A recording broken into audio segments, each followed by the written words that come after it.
For USCFootball.com, I'm Keely Eure here with Dan Weber for instant analysis of USC's Wednesday practice of mock game week. Now, Wednesdays are usually a focus on the defensive players and coaches because that's who we get to talk to on Wednesdays, but it was different today just because of the aftermath of Clay Helton making and announcing the decision of the starting quarterback of JT Daniels. So we actually got to talk to offensive coordinator Graham Harrell today, as well as Matt Fink, Kedon Slovis, and JT Daniels. We did get to talk to some defensive players, so we'll get to that in a bit. But Dan, first, we got to hear from Graham Harrell. He got to talk about his decision about JT Daniels. The thing he said the most about JT Daniels was consistency, and it seemed like Kedon Slovis is definitely Harrell's guy. He seemed to praise him a lot as well.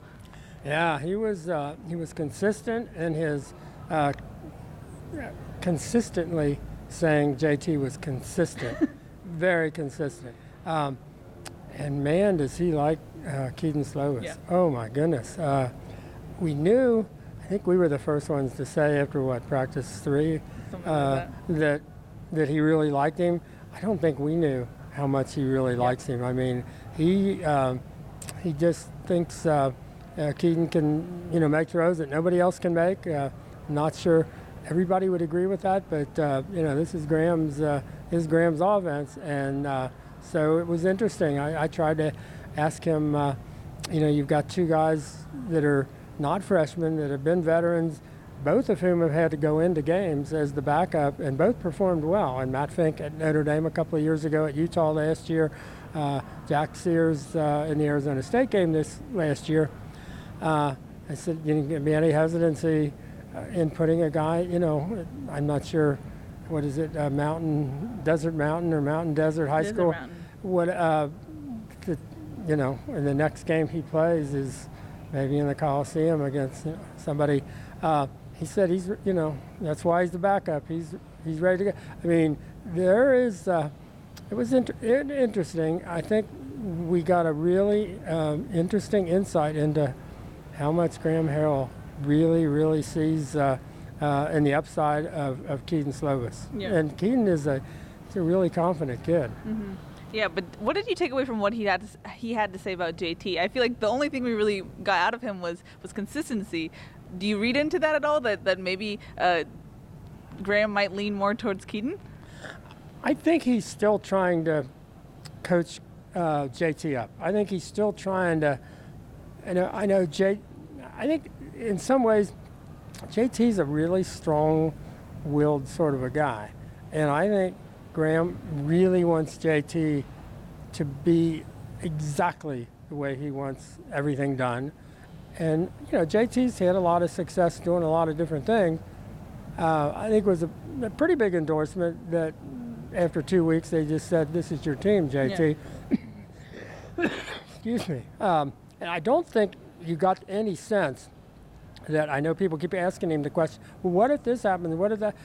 I didn't get any sense from Clay yesterday, and certainly didn't get any sense from Graham today, that they think that could happen. This is not the kind of offense where the quarterback has struggles or goes into those kinds of. This is an offense where, and he said it at the very end, Graham said, I think all four of these guys could go out there and play and be successful. I don't disagree with that. Yep. I thought the level of all their game, really has come up. And so I don't think, in their thinking, they're thinking about a guy, what if he has trouble like, say, Max Brown did after 3 games in the old offense or whatever. I don't think that factors in at all to their thinking now. I think when they make you the quarterback, you're the quarterback. I don't think they're – I do think Graham really wants to work with Kedon, though. And so by being the backup, he gets the next most reps, and that's a big part of it. I mean, that's a tough part. For Matt and Jack is not getting those reps every day. Yeah, and to your point, both Helton and Harrell were asked about the leash that the starting quarterback will have, and they both kind of brushed that aside and saying, either they're going to be productive, which we know and hope that they will in this system, or we'll then make a decision. But it doesn't seem like something that they're worried about or concerned about. But we did get to talk to the starting quarterback, JT Daniels, today. What did we hear from him? Well, I think one of the things that certainly came through from Clay is that JT embraced the competition. Yeah. I don't think he did any of the, hey, wait a minute, I've already won this job, I'm the starter, I beat these guys out last year, just another freshman in there. he's, whenever we talked to him, and today, he understood. He said, if a coach says there's competition, there's competition. And I know he endorsed it from the standpoint of, I do think this team needs a culture change. And having the quarterback have to compete is a really good way to signal that to the rest of the team. So I thought one of the really good things that JT did was embrace the competition. Yeah, and JT, to his point, said that he's also grown just over the course of the year. He's excited to get back out on the field and kind of get that 5-7 out of everyone's mouth. And he said he doesn't pay attention to the haters, but he just wants to get out there so he himself can get over last year's performance. Well, he talked about what he has to get better at, pocket mobility, getting through his reads quicker. And he's exactly right. That's what he has to do. That's what he's done. He's lost weight. He's worked on. I know he's got kind of tight hips, so he's loosening those up. I think we've seen him throw on the run clearly better than he did, last year. So I just think with 11 starts and all the difficult stuff that he had to work his way through, I think that really sets him up well to succeed in an offense that's designed to make quarterbacks look good and make life simpler for the quarterbacks. And Graham really says it well. There's some he said, I didn't recruit any of these guys, but whoever, did, they've got some really good players. I mean, he said he's one of the best offenses in the country. Yeah. So I don't know how anybody could be much better. And he said, our job is to get out of the way and let them be themselves and let you be who you can be. And that's, I think that was one of the things you had to overcome with JT was the idea of we're just taking everything away, just go play. Yeah. You don't have to figure it all out because you're not sure how it's going to go because we've got more freedom on this offense. So we're just letting guys play and you play off the guys and how they play.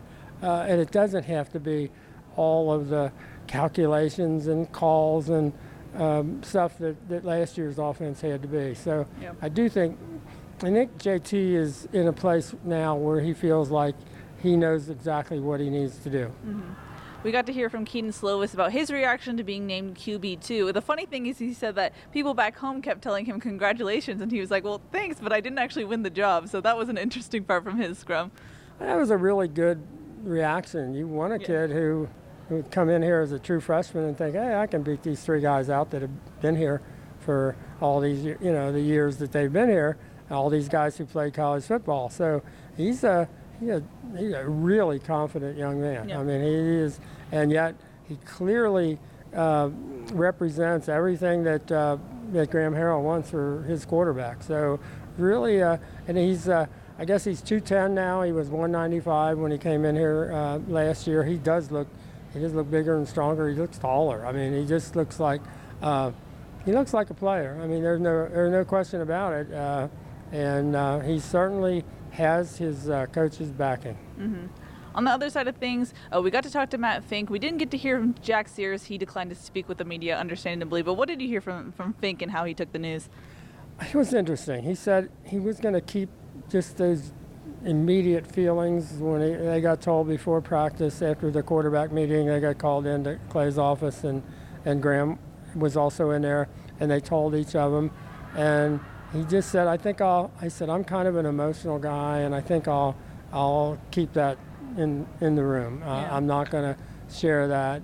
He said he's going to keep working, trying to get better. He said last year, three quarterbacks played in 2 weeks. Yeah. So he knows that. He knows he's better. He knows he's still got stuff to work at. But you probably couldn't ask for a better attitude, yeah. From a guy, I guess he's a redshirt junior, but fourth-year guy who had a chance to leave. You got the sense that maybe had he decided to go to Illinois, they would have offered him the quarterback job and would not have recruited somebody else. And he decided he's a USC guy, he's a Trojan, and came back. So I think, everybody wishes him well. Yeah. I do think it was interesting the way Kedon said how, and Matt even said when they asked you, what'd you feel about when they named Kedon? He said, I was happy for Kedon. And then Kedon said, those guys, were just so good to me. So you got to like that sense of just the very first thing that Matt would think is I was really happy for Kedon. Yeah. So that's pretty cool. Yeah, and both Kedon and JT said that Jack and Matt were class act in the way that they handled it, and you got to be happy about how those guys are handling things, because that's a tough position to be in for them. So class act for those two. But like I said, today was supposed to be about the defense. We did get to hear from defensive coordinator Clancy Pendergast. He said that they're working on Fresno State, but they've been working on everyone for the last 6 months. So, but he did mention that he was with Jeff Tedford, Fresno State head coach, for 3 years at Cal, which is something that we knew, but he got to talk about that more in detail. Yeah, I mean, he had a really good run there. Yeah. I mean, they did some really good things. I remember one game where they really kind of shut down Oregon when Oregon was just, running over everybody. So you can tell there's something special there because Jeff Tedford was doing such a great job at Cal at the time. So they're talking, but as much as we talked about Fresno and trying to figure out, you got a new quarterback and what's he going to do, and a lot of new players. I know Clancy said one of the best things I've heard and that really encouraging was we're going to spend a lot of time on ourselves, and that's where we're going with this. We're going to just. And he wasn't very happy. He didn't think they competed real well in practice today, communicated, which became part of the.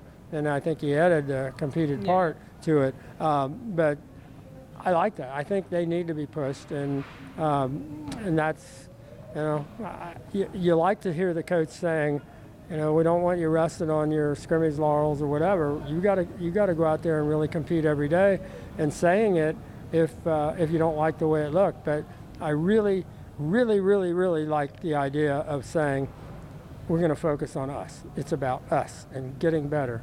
We're not going to spend an inordinate amount of time on the other team. Mm-hmm. It's going to be about us and playing our game. That's really good. Yeah. As far as injury updates go, not too much movement there. Devin Williams was able to return as expected, and then Dorian Hewitt was actually on the sideline, not dressed out today. But we weren't able to talk to Clay Helton today, so we didn't get any updates about injuries or even what happened in practice. Like we mentioned, this week is the new rules for the media, where we're only able to see the first 20 minutes, and then we're kicked out and then come back for interviews. But Dan, how have you been adjusting to this new period, and what are your thoughts?